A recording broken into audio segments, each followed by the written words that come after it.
My grandmother used to say a lot after she'd say something that she wanted to happen, God willing.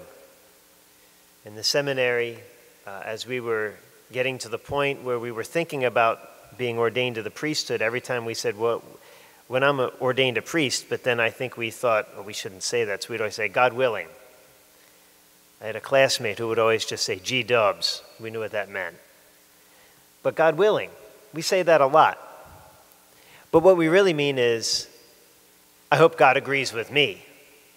God willing. It's an easy phrase to say, but do we really mean God willing? In the Gospels the last few days, we hear a lot about the will of God. Jesus in the Gospel yesterday, as he's on the Mount, giving the Sermon on the Mount, he says that not everyone who says, Lord, Lord, will enter the kingdom of heaven, but only those who do the will of God. Okay, so there is something that God wills, his divine plan. And as long as we are in accord with it or desire to be in accord with it, then the kingdom of heaven appears to be open to us. But then that's hard to accept, though, because sometimes the will of God is not my will. So I don't want to be open to it all the time, because sometimes it might go against what I want. And yet I still say God willing. Again, meaning, I hope God agrees with me.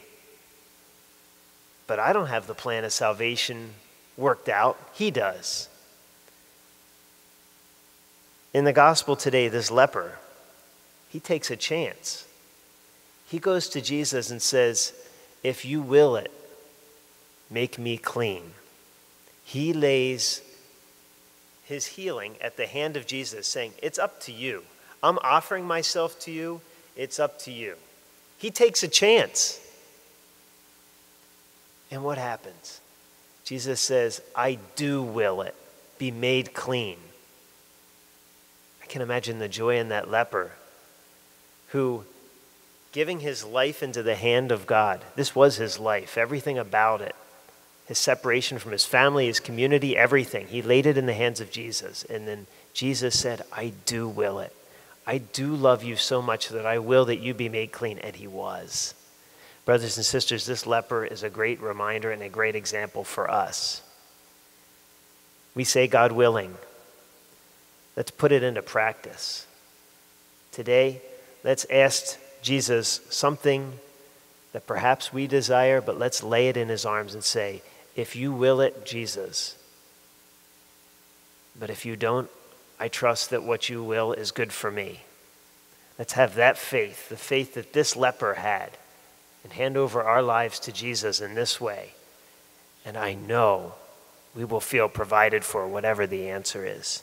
Praise be Jesus Christ, King of the universe.